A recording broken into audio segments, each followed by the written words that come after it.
Welcome back, America. That may be my favorite bump. I have a lot of favorite bumps. Mary Katharine Ham, I know you're an SEC fan and you're in mourning because the Big Ten dominated everything and Ohio State is the national champion and they were playing Notre Dame. Have you recovered from this yet? You know, I'm wondering if you'll ever recover, even with a national championship, from having the SEC live rent-free in your head. Mary Katharine. We just want ESPN to get over their SEC disease. Mary Katharine, Never. I'm a bullion. I'm a bullion because President Trump. I congratulate you. I congratulate you. I'm still slap happy. I walked into the wrong classroom yesterday at the wrong time because I was slap happy after watching the Buckeyes. I have been talking with Ro Khanna and Danny Pletka, and I'm going to talk with a bunch of other people. Selena Zito, Senator Collins, Charles C.W. Cook, Christine Rosen, about the president's executive order outlawing the counting by race. No more discriminating on the basis of race, religion, gender, ethnicity, country of origin. I am so happy that we are back on the path. What do you think? I am very excited. And I think this is one of those things where the left took an innocuous phrase and took the idea of righting historic wrongs. DEI is the phrase that I'm referring to that is seemingly innocuous.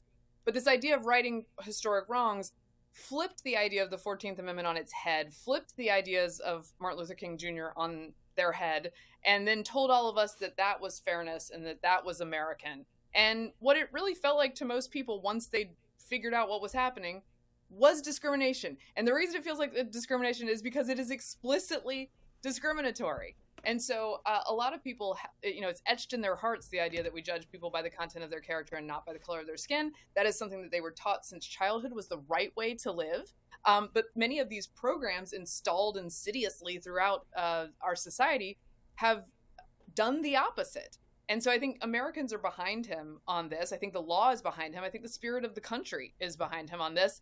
And it'll probably undo a lot of ridiculous harm that has been done in the past specifically the past decade or so, where it's gotten very intense. It's gotten very intense, and in his first term, President Trump, I like to say, built the trampoline, which is an originalist majority on the Supreme Court. In his second term, he's going to use the trampoline. I hope somebody sues on that EO and runs it right up the flagpole.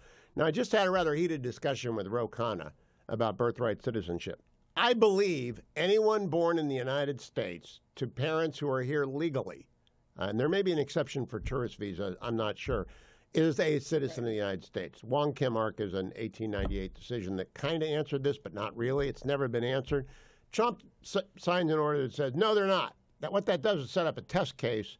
I think the court will dispatch that test case. I think Trump is doing every child born of illegal parents a favor. What do you think? I love this idea that it will get run up the flagpole quickly and sort of affirmed that this is the case. What I am worried about is that because of the 1898 decision on this and the fact that it is mostly settled, that we will waste a lot of time and energy and money doing this. But I'm open to your theory on it. And you're right, he has said he's open to the dreamers. Yeah, he told me. And so Ro Khanna said that was good spin. I actually think he's got a constituency of truly hardcore anti-immigration people that he's thrown a bone to, but that bone is going to end up at the court, and the court's going to go 7-2, 8-1, or 9-0. And importantly, with his base in that way, Trump has a way of throwing the bone, and they don't mind if it doesn't come to fruition, if the bone is thrown for the most part. So I want your general react, Mary Katharine, because I haven't listened to Getting Hammered. Have you done a Getting Hammered since the inauguration speech and the balls and all that stuff? Yes. Haven't listened to it yet. So tell me, what are you and Vic thinking after 48 hours of the golden age? Well, I would say a friend I texted said at the end of the inauguration day, when he'd done the live press conference while signing executive orders, after he'd signed executive orders and tossed the pens into the crowd at Capitol One, she said, "This is the greatest episode of reality TV I have ever watched." I think that's obviously part of the genius of Trump. But I was also very assured and very much enjoyed the traditionalist ceremony of the inauguration. I thought his speech was two parts. It was one part aspirational. America is a place that does impossible things. You've got Musk in the room who literally wants to colonize Mars. So he's, we're putting our money where our mouth is there. I loved that part of the speech. And also the first part of the speech was an indictment of a system and many people in the room who absolutely deserved it. And I think I might have been a little bit like, ooh, he should be a little more gentle in the room, except for the fact that Biden released those pardons before he drove over to the dang rotunda. And it's just egregious, the kind of things he's done. He has become exactly what he told you Trump was to be feared for.